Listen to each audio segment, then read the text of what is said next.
Marwari media आप देख रहे हैं। आज है 23 फरवरी 2024 शुक्रवार का दिन और हिंदू तिथि चतुर्दशी है। नजर डालते हैं आज की बड़ी खबरों पर। शुरुआत करते हैं देश की बड़ी खबर के साथ। बड़ी खबर, किसान आंदोलन के 10वें दिन शंभू और खनौरी बॉर्डर पर माहौल बिल्कुल शांत रहा। 21 फरवरी को खनौरी बॉर्डर पर युवा किसान शुभ करमन की मौत के बाद किसानों ने दिल्ली मार्च फिलहाल रोक दिया है। किसान मजदूर मोर्चा कोऑर्डिनेटर श्रवण सिंह पंधेर ने कहा है कि हम आज नई रणनीति बनाएंगे और अगला फैसला आज ही लिया जाएगा। और बड़ी खबर तो ये भी है, संयुक्त किसान मोर्चा आज देश भर में ब्लैक डे मनाएगा। किसान 26 फरवरी को ट्रैक्टर मार्च निकालेंगे, 14 मार्च को रामलीला मैदान में प्रदर्शन करेंगे। वहीं शंभू बॉर्डर पर किसान नेता बलदेव सिंह जीरा का आरोप है कि पुलिस ने हमारे कैंपों और ट्रैक्टरों पर हमला किया। 167 किसान घायल है और 6 लापता है। आगे बढ़ते हैं बड़ी खबर, केंद्र सरकार का एक और बड़ा फैसला, व्यापारियों को प्याज एक्सपोर्ट करने की परमिशन दे दी है। व्यापारी तत्काल प्रभाव से 4 देशों में 31 मार्च तक 54,760 टन प्याज एक्सपोर्ट कर सकेंगे। दरअसल केंद्र सरकार ने प्याज की बढ़ती कीमतों के बीच 8 दिसंबर 2023 को प्याज के एक्सपोर्ट पर रोक लगा दी थी। आगे बढ़ते हैं किसानों के लिए एक और बड़ी खबर, कल ही मोदी सरकार ने गन्ना की खेती करने वाले किसानों को बड़ा तोहफा दिया था। गन्ना खरीद की कीमतों में 8% का इजाफा किया था और अब देश भर के किसानों के लिए बड़ी खुशखबरी ये है, 28 फरवरी 2024 को किसानों के खातों में 16वीं किस्त भी आ जाएगी। पीएम किसान योजना में किसानों को सालाना 6,000 रुपए की राशि दी जाती है। यह राशि किसानों को हर 4 महीने के बाद किस्त के तौर पर दी जाती है। हर किस्त में किसानों के खातों में 2,000 रुपए आते हैं।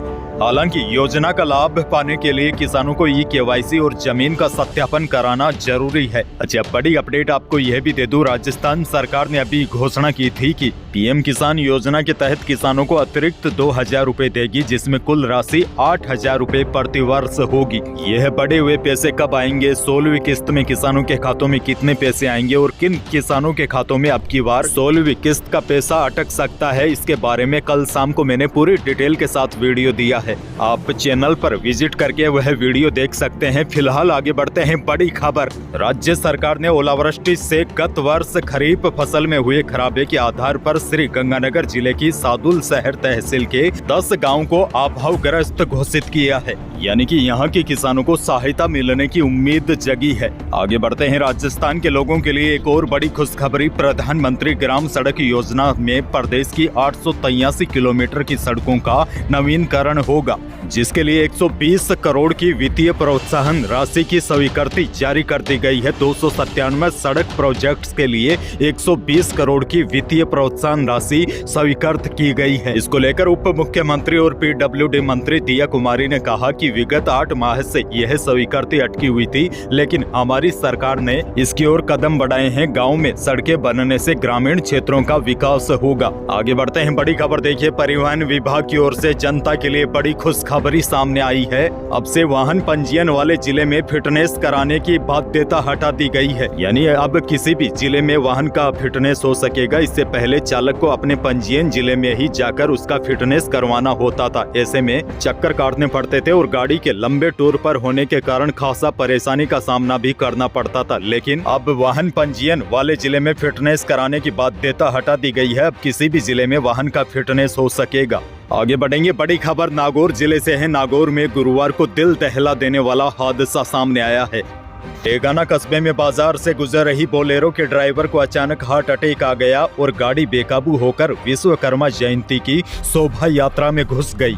बोलेरो करीब 4 लोगों को कुचलते हुए सड़क किनारे लगे ठेले से जा टकराई। हादसे में गाड़ी के ड्राइवर की मौत हो गई है, वहीं 2 घायलों की हालत गंभीर बनी हुई है। चलती गाड़ी में बोलेरो के ड्राइवर इसाक खान को हार्ट अटैक आ गया, जिससे वह गाड़ी का नियंत्रण खो बैठा। आगे बढ़ेंगे, राजस्थान से एक और बड़ी खबर, जूनियर इंजीनियर भर्ती 2020 पेपर लीक मामले में शामिल बदमाशों और उनके परिवारों पर एसओजी ने एक्शन लेना शुरू कर दिया है। एसओजी पेपर लीक में शामिल 4 आरोपियों की प्रॉपर्टी सीज करने की तैयारी कर रही है। इसके लिए एसओजी ने नगर निगम, जेडीए और जिला प्रशासन से इनकी संपत्ति की डिटेल मांगी है। वहीं मास्टरमाइंड हर्षवर्धन कुमार मीणा की पत्नी सरिता मीणा के खिलाफ भी एसओजी ने गुरुवार को एफआईआर दर्ज कर ली है। आगे बढ़ते हैं, बड़ी खबर। राजस्थान में राशन की दुकानों के राशन डीलर अब तोल में गड़बड़ी नहीं कर पाएंगे। सरकारी राशन उचित मूल्यों की दुकानों पर गड़बड़ी को रोकने के लिए अब पोस मशीनों को ई तराजू से लिंक करने की कवायद शुरू कर दी गई है। प्रदेश के सभी जिलों के शहरी और ग्रामीण क्षेत्रों में अधिकांश राशन की दुकानों पर ई तराजू पहुंचने शुरू हो चुके हैं। जल्द ही विभाग के द्वारा प्रदेश के सभी जिलों की दुकानों पर उनकी सप्लाई करने के साथ सॉफ्टवेयर एक्टिवेट कर दिया जाएगा। दरअसल आपको बता दूं, इससे होगा क्या, पोस मशीनों पर अंगूठा लगाते ही राशन कार्ड की यूनिट संख्या स्कैन होगी, उसी के आधार पर राशन का तोल निर्धारित होगा।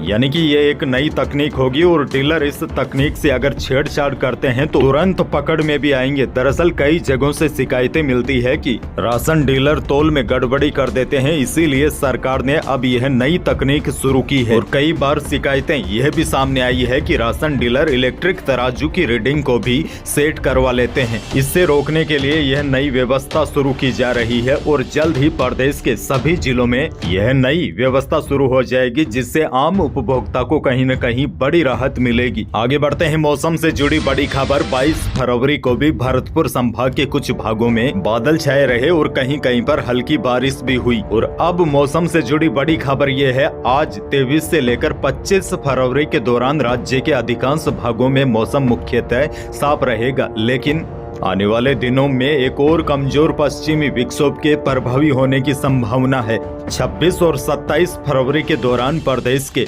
उत्तरी पश्चिमी हिस्सों में बादलों की आवाजाही रहने और कहीं कहीं पर हल्की बारिश होने की संभावना है। और इसके बाद मार्च के पहले सप्ताह में भी एक और पश्चिमी विक्षोभ सक्रिय होने के साथ ही हो सकता है कहीं कहीं पर हल्की बारिश की गतिविधियां हो जाए। फिलहाल प्रदेश का मौसम साफ रहेगा, लेकिन 26 और 27 फरवरी के दौरान एक बार फिर मौसम में बदलाव देखने को मिल सकता है। फिलहाल यही थी प्रदेश और देश की आज की बड़ी और महत्वपूर्ण खबरें। वीडियो को लाइक करना बिल्कुल न भूलिए और चैनल पर नए हैं तो सब्सक्राइब भी कर लीजिए ताकि आप अपडेट रहे बड़ी खबरों से। धन्यवाद।